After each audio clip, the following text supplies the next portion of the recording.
حسن آپ کی جانب آئیں گے. بات ہو رہی ہے سیاست سے عمران خان صاحب کو مائنس کرنے کی، جو وہ بات خود کر رہے ہیں. انہیں اس بات کا خدشہ ہے کہ انہیں مائنس کر دیا جائے گا، پی ٹی آئی کو ختم کر دیا جائے گا اور پھر حکومت جو ہے وہ الیکشن میں چلی جائے گی. کیا اتنا ہی آسان ہے کسی بھی سیاستدان کو سیاست سے مائنس کرنا؟ اور حکومت نے اس کا حتمی ارادہ تو کر رکھا ہے، لیکن کیا ایسا ہوتا ہوا آپ کو دکھائی دے بھی رہا ہے؟ ابھی عدیل ورائے صاحب نے بہت اچھی بات کی کہ کوئی کسی کو مائنس نہیں کرتا جب تک وہ خود ٹھان نہ بھر لے. تو مجھے تو لگتا یہی ہے کہ آپ تاریخ دیکھ لیں، کس کس نے خود جو ہے وہ مائنس ہونے کی خود خواہش کا اظہار کیا، وہ مائنس ہوتا چلا گیا. اور اب بھی 1 سال پہلے اگر آپ دیکھیں اور بلکہ آپ 1.5 سال پہلے چلے جائیں تو عمران خان صاحب کس پوزیشن پر تھے، اور عمران خان نے خود اپنے آپ کے جو ہے وہ فیصلے لیتے گئے. بلکہ میں تو یہ کہوں گا کہ عمران خان تک کو جو ہے وہ ڈسکریج کرنے والا وہ بھی عمران خان ہی ہے.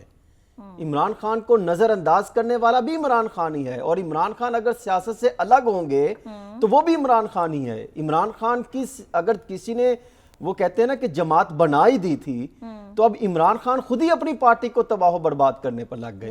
اب تو کوئی کسر رکی نہیں. آپ یہ دیکھیں کہ کہاں سے نکلا تھا وہ ریاست مدینہ، آزادی جنگ کا مارچ، اور پھر وہاں سے ہوتے ہوئے سائفر کا بیانیہ، پھر وہ لہراتے ہوئے وہ پنڈی وہ گراؤنڈ میں وہ لہراتے ہوئے لیٹر، پھر اس وہاں سے گھومے امریکی سازش، پھر وہاں سے نکلے وہ باجوہ اینڈ کمپنی، پھر وہاں سے نکلے کسی اور کی طرف، پھر پرویز لائی، کسی کو نہیں چھوڑا.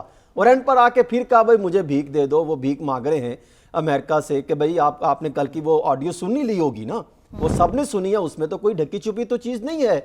جب تک سیاستدان خود یہ تسلیم نہیں کر لے کہ انہوں نے سسٹم سے باہر ہونا ہے اور انہوں نے خود اپنی سیاست کو ختم کرنا ہے، اس وقت تک کوئی دوسری جماعت کسی دوسری سیاسی جماعت کو ختم نہیں کر سکتی. پاکستان پیپلز پارٹی کو 4 بار توڑنے کی کوشش کی گئی نا، 4 بار تقسیم کیا گیا، اور آج بھی پاکستان پیپلز پارٹی جو ہے وہ بڑی مضبوط جماعت اپنے آپ کو کہلاتی ہے، اور آئندہ آنے والے دنوں میں دیکھیں گے مزید مضبوط ہوگی. اچھا، تو پھر اسی طرح اگر آپ دیکھیں تو 14 جماعتوں کا اگر مقابلہ عمران خان کے ساتھ تھا تو انہوں نے تو ان کو ہر طرح سے پاپولر ہی کیا.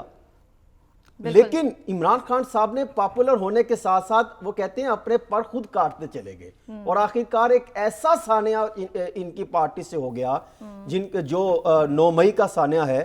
تو میرے خیال میں اس کی جتنی شدید مذمت کی جائے کم ہے. اور پھر وہ اپنے پارٹی کو ایک بند کمرے میں لے گئے جہاں سے اب وہ نکل نہیں سکتی. سچویشن تو یہی دکھائی دے رہی ہے. آپ کو تحریک انصاف کا کوئی فیوچر نظر نہیں آ رہا؟ دیکھیں ماضی میں 3-4 چیزوں کو نہ بھولیے. ماضی میں نعرے لگتے تھے، ماضی میں اختلافات ہوتے تھے، لیکن اس طریقے سے اختلافات نہیں ہوئے کہ آپ سرکاری ملاک کو تباہ کر دو، آرمی کی تنصیبات پر چڑھ دوڑو اور اس کو جو ہے وہ اس کی عزت کو اچھال دو. اس پر کون کمپرومائز کرتا ہے؟ کون سا آپ کسی بھی کنٹری میں دکھا دیں، مغرب کی مثالیں بالکل دیں، امریکہ کی مثالیں دیں ترقی یافتہ ممالک میں، لیکن کوئی اہل فکر بھی ہوتے ہیں جو ہے وہ حکمرانوں میں، کوئی ذہن بھی ہوتا ہے، کوئی آپ نے معاشرے کو لے کر بھی چلنا ہوتا ہے.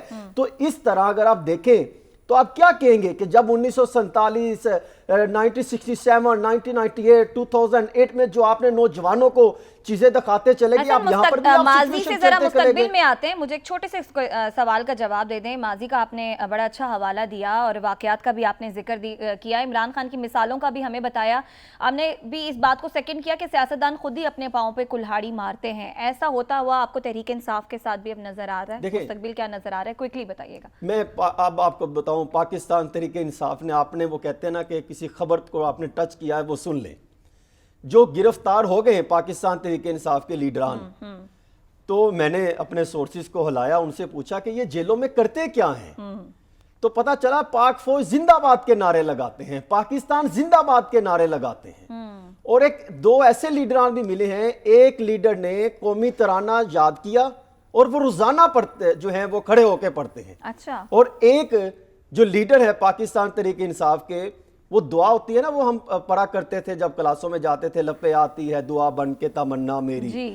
وہ وہاں پر جو میرے ذرائع ہیں جیل کے، وہ یہ بتاتے ہیں کہ وہ ڈیلی صبح شام یہ دعا پڑھتے ہیں، اور جو ہمارے جن کو نہیں بھی یاد تھی ان کو بھی یاد ہونے لگی. اب معافیاں مانگتے ہیں کہ غلطی ہوئی, ہم کس کے پیچھے چل پڑے, ہمیں تو ایسا غلط کام, ایسی منصوبہ بندی کا ہمیں حصہ نہیں ہونا چاہیے تھا. اور وہ کہتے ہیں دعائیں مانگتے ہیں کہ ہم کہاں پھنس گئے, یہ کس کے ہم سیاستدان کے پیچھے لگ گئے. عمران خان صاحب جو سیاست کر رہے تھے سال 9 مئی سے پہلے وہ کسی حد تک قابل برداشت تھی, بالکل ایسے ہی ہے, لیکن اور اس کے بعد برداشت کہاں چلی گئی, بلکہ جملے ختم ہو جاتے انہوں نے جو کام کر